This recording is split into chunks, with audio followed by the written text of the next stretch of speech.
Red Feathers, and I'm here today at Humber River Park to see some of the nice birds that spring has sprung. And today I'm going to show you how to attract the birds and the 3 basic rules of how to take urban birding photography. Well, rule number 1 of urban birding photography is respect the birds and never harm their habitat. Now, these birds, this is their home. You're coming in as an intruder. You should only be looking and not touching, just like when you go to a store. But in nature, if you touch something and you break it, it's actually like, you can't just buy it and walk away. It stays with you forever, and it demeans you as a bird. Rule number 2, listen and read the signs around the park.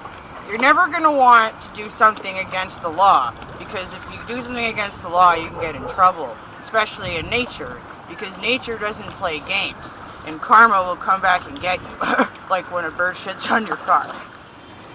Rule number 3 is to be respectful and to be quiet. Now, this kind of ties into rule number 2 when respecting the signs. The signs are written by the government, and the government understands the needs of each species of birds present in their habitats. So if you're not quiet, you may disrupt the peace, and as a result, these birds may not breed, and they may go extinct. The number 1 skill you need to get great bird photos is to be able to sight see them properly before aiming the lens at them and finding it in a really good hiding spot. So I found myself a good one here. I'm just going to skim the top of this rock with my binoculars, and I'm going to scope out some areas where I can see that birds are populating. In order to do that, you're going to want to spread out your body very long, because if you're long, you blend in with the rest of the scenery. And another good thing to do is to wear a green hat, especially if you're in a greener environment and no one will see. So here we go.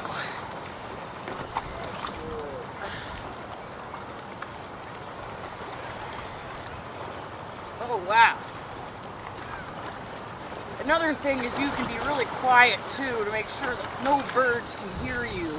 Birds have an incredible sense of hearing, and they can hear anything from miles and miles away.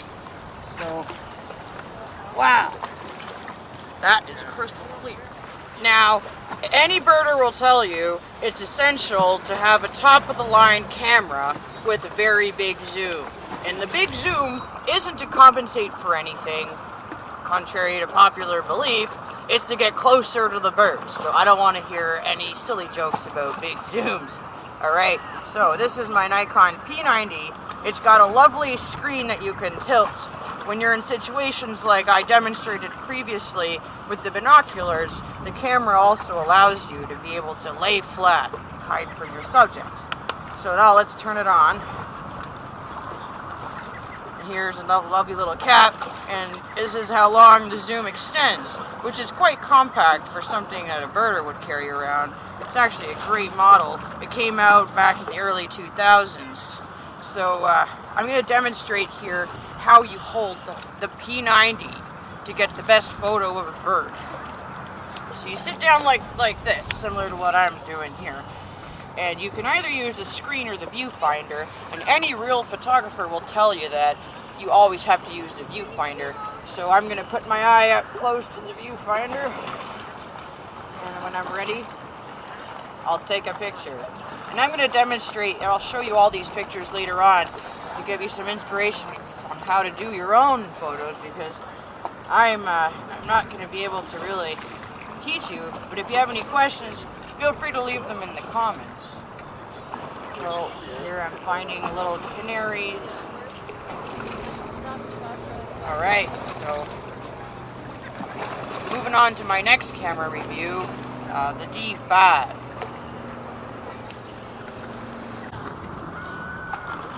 Now the Nikon D5 has 153 autofocus points, which is outrageous. When my generation was around, we only had 1. So guess what I do? I only use 1, and that's all I need. And if I need any more, I can experiment with like 3 or 4. I'll move it around a little bit, but never in my life will I ever need 153 points. So that's why my Nikon P90 comes in, and it makes it a lot easier for me to understand. I don't miss any shots. So, oh, the birds are coming in. Look at that.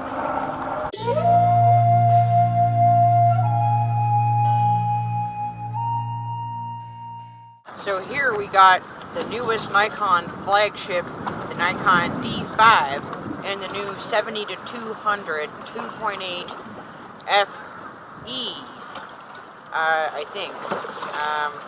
Yeah, I think.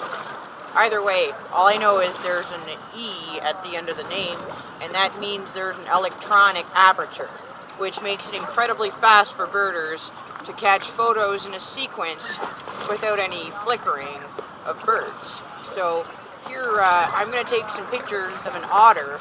I will show you.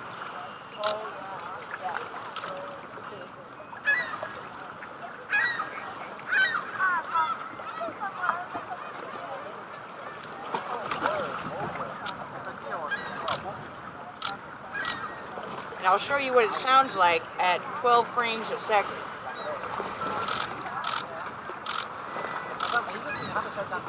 Well, it was and now the otter is arriving on the other end of the water over there.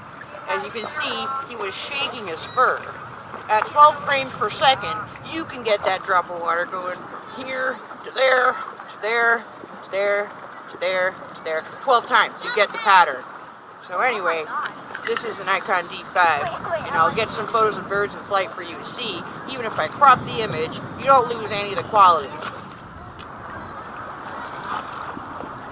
Now I just saw a loon go under. In a few minutes you will see where he's going to rise. Loons are very tricky because they swim very fast underwater, so it's hard to find out where they're going to rise. But when you have a lot of experience like me, you understand that the Lativus clavius, which is the Latin name for loons, hang out together. So here we can see. See, they're already gone. I'm sorry, you guys were distracting me over there. I'm usually not this bad at finding Lativus flaticus, but maybe just, of course, when I'm on video, oh, there he is.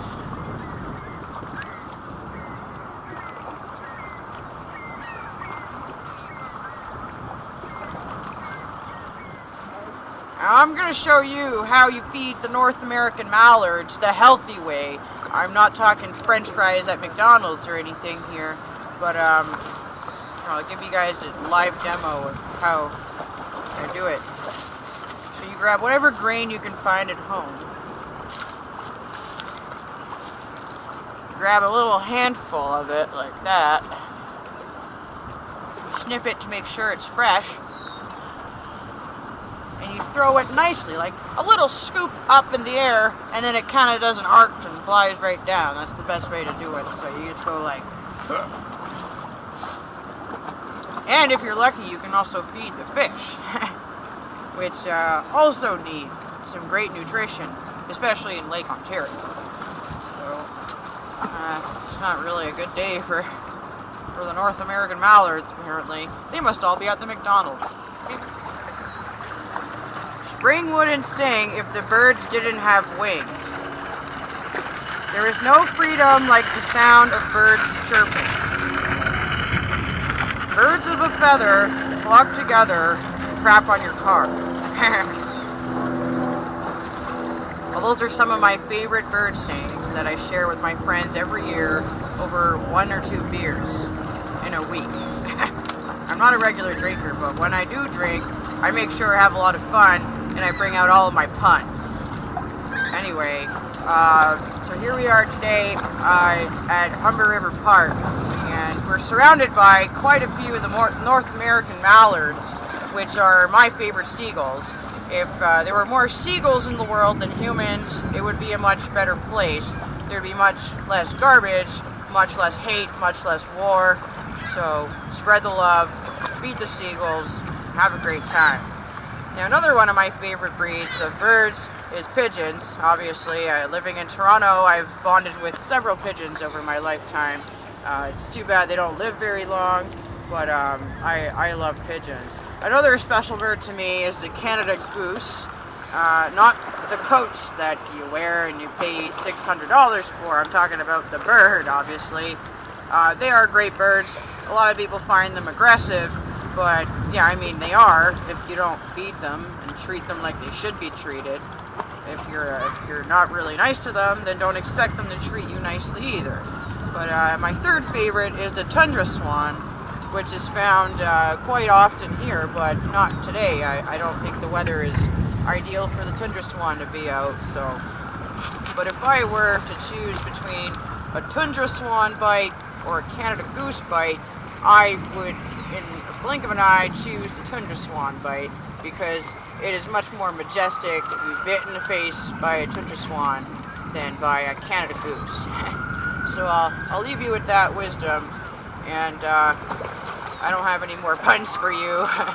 Maybe I can go grab a beer later and come up with a new one, but stay tuned for more. I'm Fred Feathers.